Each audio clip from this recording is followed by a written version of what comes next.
नमस्कार मित्रों, मैं कुलदीप राज, प्रवक्ता GRKP महाविद्यालय करसान उरई से। मैं अच्छा हूँ और उम्मीद करता हूँ आप सब अच्छे होंगे। सरकार के द्वारा बनाए गए लॉकडाउन के नियमों का पालन कर रहे होंगे।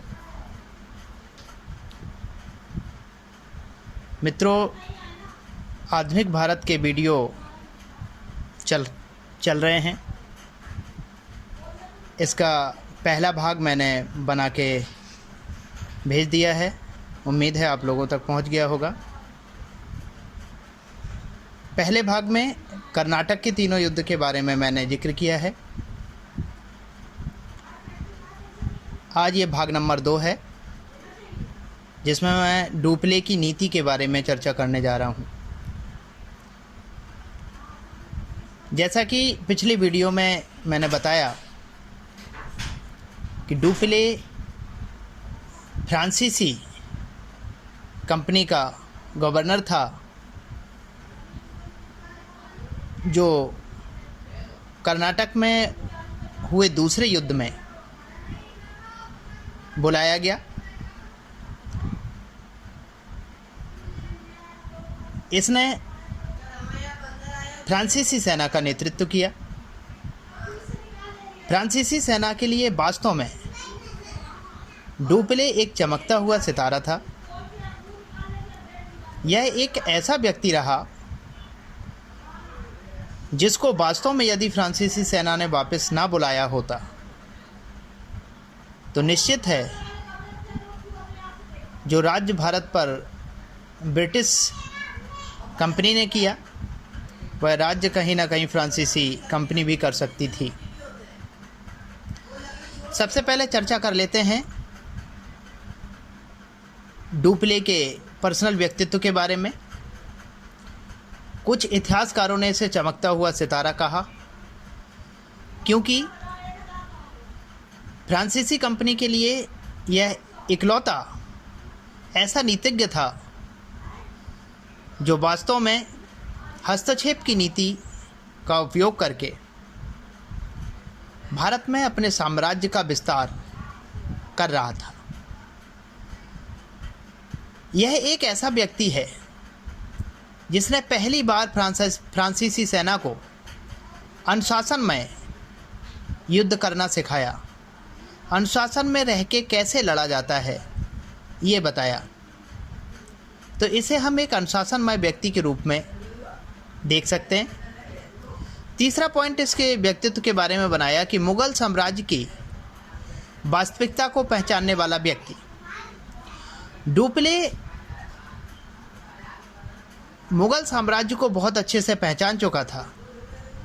वह समझ रहा था कि वास्तव में मुगल साम्राज्य विलासितापूर्ण और खोखला साम्राज्य हो चुका है। औरंगजेब के मरने के बाद वह यह भी समझ रहा था कि यदि सब कुछ अच्छा रहा, मेरी नीतियाँ यदि सही तरीके से चलीं, तो निश्चित है यहाँ साम्राज्य विस्तार करने में कोई कठिनाई ना होगी।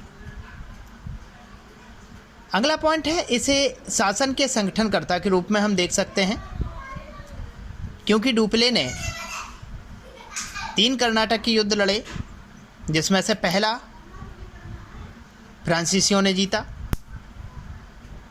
आगे के 2 युद्धों में फ्रांसीसियों को हार का सामना करना पड़ा, या यूं कहें कि डुप्ले की नीति कहीं ना कहीं विफल हुई और कारण रहा कि इसे तीसरे युद्ध में हारना पड़ा और फ्रांसीसी हमेशा हमेशा के लिए भारत छोड़कर फ्रांस वापस लौट गए।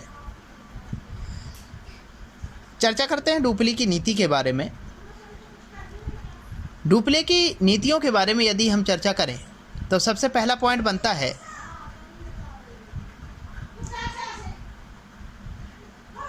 आर्थिकता को बढ़ावा देना। डुप्ले के दिमाग में कहीं ना कहीं ये नीति चलती थी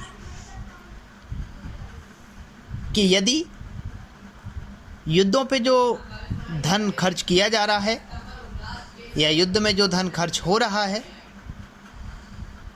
यदि हम लगातार युद्ध लड़ते रहेंगे तो जो साम्राज्य या जीती हुई रियासत हमारे हाथ लगेगी, वहाँ से हमें बहुत सारा धन प्राप्त होगा, जिससे हम अपनी आर्थिक दशा में सुधार कर सकते हैं और साम्राज्य का विस्तार भी।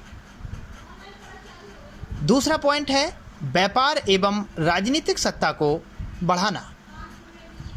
डुप्ले भारत में ब्रिटिशर्स की तरह ही व्यापार को बढ़ावा देना चाह रहा था, राजनीतिक सत्ता को बढ़ावा देना चाह रहा था। वह यह भी समझ रहा था कि भारत के राजा अत्यंत भोले भाले हैं, थोड़ा सा दिमाग लगाकर यहाँ व्यापार को भी बहुत अच्छे से जमाया जा सकता है और राजनीतिक सत्ता में हाथ भी बढ़ाया जा सकता है और राजनीतिक सत्ता को मजबूत भी किया जा सकता है। साथ ही साथ डुप्ले यह भी जान रहा था कि यदि अंग्रेज यहाँ बने रहे तो अंग्रेज़ों के सामने अपनी सत्ता कायम कर पाना बहुत ही मुश्किल होगा। यही कारण है कि अगली नीति उसने जो बनाई वह थी अंग्रेज़ों के दमन की नीति। वह जान रहा था कि यदि अंग्रेज़ों का दमन नहीं किया जाएगा, अंग्रेज़ों को भारत से नहीं खदेड़ा जाएगा, तो निश्चित है मेरा साम्राज्य यहाँ बन पाना मुश्किल होगा। यही कारण है कि वह हमेशा अंग्रेज़ों से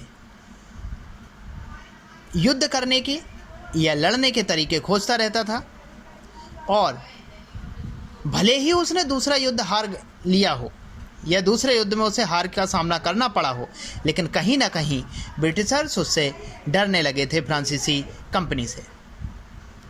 नेक्स्ट पॉइंट है साम्राज्य की स्थापना करना। डुप्ले ने अपने साम्राज्य विस्तार के लिए हस्तक्षेप की नीति अपनाई। कर्नाटक के दूसरे युद्ध में कर्नाटक और हैदराबाद दोनों रियासतों के बीच में आपसी उत्तराधिकार का जो युद्ध चल रहा था, इधर कर्नाटक में चंदा साहब और उधर हैदराबाद में मुजफ्फर जंग, इन दोनों से उसने हाथ मिलाया और दोनों से ही उसने एक ऐसी चालाकी से चाल चली कि उसने एक थर्ड पर्सन पर अनवरुद्दीन पर चढ़ाई करवा दी और अनवरुद्दीन उस युद्ध में मारा जाता है। अनवरुद्दीन का पुत्र मोहम्मद अली भागकर त्रिचनापल्ली की शरण लेता है, यानी वो मैदान छोड़कर भाग जाता है डर के कारण, और यहाँ पर डुप्लो को अपनी नीति में सफलता मिल जाती है और वह साम्राज्य विस्तार करने में सफल हो जाता है। चंदा साहब को कर्नाटक का राजा घोषित करवा देता है और उधर मुजफ्फर जंग को हैदराबाद की रियासत में बिठा देता है। साथ में ही उपहार स्वरूप यह 80 गांव उपहार या भेंट के रूप में प्राप्त कर लेता है। समझ सकते हैं 80 गांव प्राप्त करने में या प्राप्त हो जाने पर इसे अपार धन का लाभ हुआ और कहीं ना कहीं इसकी साम्राज्य नीति मजबूत होते दिखाई दे रही थी। लेकिन दुर्भाग्य यह मोहम्मद अली को पकड़ने त्रिचनापल्ली की ओर चला गया और मौका पाते ही अंग्रेजी कंपनी के गवर्नर क्लाइव महोदय मौका पाते ही उन्होंने अर्काट को घेर लिया और चंदा साहब को हराकर कर्नाटक की राजधानी पर अपना कब्जा कर लिया और जो अनवरुद्दीन का पुत्र मोहम्मद अली था, जो डर के कारण भाग गया था, उसे वहाँ का राजा घोषित कर देते हैं या बादशाह घोषित कर देते हैं। इस तरह से डुप्ले को यहाँ न केवल हार का सामना करना पड़ा, बल्कि यहाँ उसकी नीति थोड़ी सी विफल होती नज़र आती है। लेकिन इसी समय फ्रांसीसी सेना ने एक बहुत बड़ी गलती की। वह गलती ये थी कि इस गलती का परिणाम ये हुआ कि उन्होंने डुप्ले को वापस बुला लिया और डुप्ले को अगली नीति बनाने का मौका ही नहीं दिया। अर्थात फ्रांसीसी सेना अपने आप को हारी हुई महसूस कर रही थी। इतिहासकारों ने यह भी कहा है कि डुप्ले को वापस बुलाना फ्रांसीसियों की सबसे बड़ी गलती थी। अगले पॉइंट पे निगाह करते हैं। आपसी झगड़ों में हस्तक्षेप की नीति। अभी मैं जो ये डिस्कस कर रहा था, हैदराबाद और कर्नाटक का उत्तराधिकार युद्ध, उसमें ये आपसी झगड़ों में हस्तक्षेप की ही नीति थी जिसमें डुप्ले सफल हुआ था। अगला पॉइंट है भारतीय सैनिकों का उपयोग। डुप्ले ने भारतीय सैनिकों का उपयोग बड़े ही अच्छे से किया। उसने अपनी सेना में भारतीय सैनिकों को मौका दिया, अपनी ओर से लड़ाया, उन्हें भर्ती किया और उन्हें उच्च पदों पर भी आसीन किया। इससे एक ये फ़ायदा था कि भारत वाले पूरी शिद्दत के साथ डुप्ले से जुड़ सकते थे, डुप्ले पर विश्वास कर सकते थे। इससे उसकी आपसी प्रगाढ़ता बढ़ रही थी और भारत में उसे राजनीतिक सत्ता और साम्राज्य विस्तार में फ़ायदा भी होता। यह नीति डुप्ले की नीतियों में से एक है, दुर्भाग्यवश जो भारत में सफल नहीं हो सकी। तो इसलिए मैंने डुप्ले की इस नीति में कुछ दोषों को लिखा है छांट करके। इससे डुप्ले की नीति के जो दोष हैं उन्हें पॉइंट वाइज आप लिख सकते हैं, विस्तृत नोट्स भी बना सकते हैं इससे। इसकी नीति का सबसे बड़ा दोष ये था कि कोई सुनिश्चित योजना इसने नहीं बना पाई थी। तो पहले पॉइंट पे मैंने लिखा है कि सुनिश्चित योजना, यानी कि इसमें ना तो ये क्रियान्वयन कर पाया और ना ही उस क्रियान्वयन का अनुसरण करा पाया और ना ही खुद अनुसरण कर पाया। यानी कुल मिला के ये विवेकपूर्ण नीति का अभाव दिखा और इसी का कारण ये रहा कि इसके द्वारा बनाई गई नीति में ये खुद ही असफल हो गया। नेक्स्ट पॉइंट आता है विफल होने का, इसके जहाजी बेड़ों का कमज़ोर होना। दूसरी तरफ यदि हम बात करेंगे तो ब्रिटिशर्स के जो जहाजी बेड़े थे वो बहुत ही मजबूत हुआ करते थे। खबर पाते ही ब्रिटिशर्स जहाजी बेड़ा को संकट में पाते ही तुरंत पहुंचते थे। राशन, सैनिक, इन सारी चीज़ों का ख्याल रखते थे, जबकि डुप्ले के जहाजी बेड़ा अत्यंत कमज़ोर थे और उन्हें इसने मजबूत करना सोचा भी नहीं। यही कारण है कि इसकी नीति को विफल होना पड़ा या डुप्ले को हार का सामना करना पड़ा। नेक्स्ट है उपहार ग्रहण करना। थोड़ी सी सफलता प्राप्त करने के बाद यह उपहारों को, राजाओं के द्वारा दिए गए गिफ्ट को ग्रहण करने लगा था। इन उपहारों को ग्रहण करने से ये नुकसान हुआ कि पर्सनली स्वार्थ बढ़ने लगा, और जब पर्सनली स्वार्थ बढ़ने लगता है तो निश्चित है जो उद्देश्य जिस ओर आपका चल रहा होगा वो उद्देश्य कहीं ना कहीं विफल हो जाएगा या उस उद्देश्य से आप भटक जाएंगे, और इन उपहारों के कारण ऐसा देखने को मिला। नेक्स्ट है कंपनी की आर्थिक स्थिति अच्छी ना होना। अच्छी होती भी कैसे?